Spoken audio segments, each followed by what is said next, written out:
کرنا کیسا ہے۔ زیارت قبور کے تعلق سے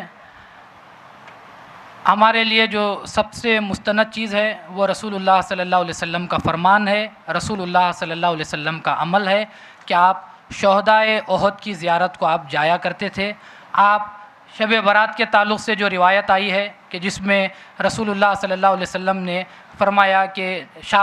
15ویں شعبان کو میرے پاس جبرائیل آئے اور آ کر کہا کہ آپ اپنے سر کو اوپر اٹھا کر دیکھیے، تو رسول اللہ علیہ وسلم نے سر کو اٹھا کر پوچھا کہ یہ رات کون سی ہے، تو کہا کہ یہ نصف شعبان ہے، جب خدا پہلے آسمان پر آتا ہے اور ندا لگاتا ہے کہ ہے کوئی مانگنے والا، مغفرت میں دینے کے لیے تیار ہوں۔ بہرحال شب برات کے تعلق سے ہے، اور اسی تعلق سے روایت بھی ہے کہ اس دن رسول اللہ صلی اللہ علیہ وسلم پابندی سے جو ہے آپ شہدائے احد کی زیارت کو جایا کرتے تھے، شہدائے احد کی آپ نے زیارت کی ہے۔ اور دوسری ایک حدیث میں ہے کہ رسول اللہ صلی اللہ علیہ وسلم نے صحابہ سے ارشاد فرمایا کہ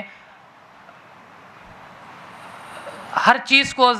لوہے کو زنگ لگتا ہے اور اسی طرح دلوں کو بھی زنگ لگتا ہے، تو صحابہ نے پوچھا یا رسول اللہ یہ لوہے کو جو لوکھنڈ کو جو زنگ لگتا ہے اس کے زنگ کو دور کرنے کا طریقہ تو ہم کو معلوم ہے، لیکن یہ دلوں کو جو زنگ لگتا ہے اس کو دور کرنے کا طریقہ کیا ہے؟ تو رسول اللہ صلی اللہ علیہ وسلم نے ارشاد فرمایا کہ تلاوت القرآن و زیارت القبور، یعنی دلوں کو جب زنگ لگتا ہے تو اس کو دور کرنے کا طریقہ خود رسول نے فرمایا کہ قرآن کی تلاوت کرنی چاہیے اور قبروں کی زیارت کرنی چاہیے۔ تو قبروں کی زیارت سے انسان کے دل کا جو زنگ ہے وہ کیسے دور ہوتا ہے؟ مثال کے طور پر یہ رشتہ داروں کے پاس آپ جائیں جو مرحومین ہیں، کسی کے والد والدہ ہیں، دادا دادی مرحوم ہیں، ان کے پاس جاتے ہیں، یا ان کے جو قریبی رشتہ دار ہیں ان کی زیارت کو جاتے ہیں، تو زیارت جب کرتے ہیں تو انسان کو آخرت کی یاد آتی ہے، انسان کو یہ احساس ہوتا ہے کہ کل تک یہ آدمی جو ہے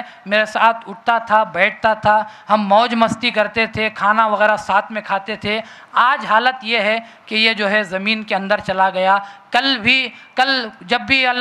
جب انسان کی اللہ نے موت رکھی ہے، کل ہر انسان کو اس راستے سے گزرنا ہے، اس مقام پر اس کو پہنچنا ہے، تو انسان کو زیارت قبور کرنے سے اپنی موت یاد آتی ہے، آخرت کا خیال پیدا ہوتا ہے، تو انسان کے دل کا زنگ دور ہوتا ہے۔ اس وجہ سے زیارت قبور کرنے کی تاکید کی گئی۔ اور جو اولیاء کرام ہیں جو رسول اللہ صلی اللہ علیہ وسلم کی زیارت ہوتی ہے، اب ان کے تعلق سے تو ہم کیا کہہ سکتے ہیں؟ جب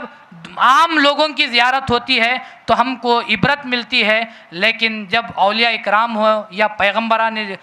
خدا ہو ان کی جب زیارت ہوتی ہے تو وہاں سے انسان کو نور حاصل ہوتا ہے، کیونکہ وہ ہستیاں ایسی ہیں کہ وہاں پر جس جگہ پر وہ دفن ہوتے ہیں وہاں پر خدا کے انوار کی بارش ہوتی رہتی ہے۔ آپ جب جاتے ہیں ان کی زیارت کی نیت سے تو ان انوار کی بارش کے چھینٹے آپ پر بھی پڑ جاتے ہیں۔ مثال کے طور پر حضرت بندگی میاں سید قنمیر صدیق ولایت سید الشہداء رضی اللہ تعالیٰ عنہ، حضرت بندگی میاں سید محمود ثانی مہدی رضی اللہ تعالیٰ عنہ، آپ زیارتوں کو جاتے ہیں تو زیارت کو ہم جب جاتے ہیں ہم کو یقین ہے کہ ہم عاصی ہیں، ہم گنہگار ہیں، ہم خطا کار ہیں، ہم وہ دائرے میں قدم رکھنے کے بھی ہم قابل نہیں، لیکن خدا کے طرف سے ہم یہ عنایت سمجھتے ہوئے چلے جاتے ہیں کہ میں گنہگار ہوں، لیکن حضرت کے روضے میں جو انوار کی بارش ہو رہی ہے ان انوار کی بارش میں تھوڑی دیر گزار لوں گا تو میں پاک ہو جاؤں گا۔ تو اسی نیت کے تحت زیارت کو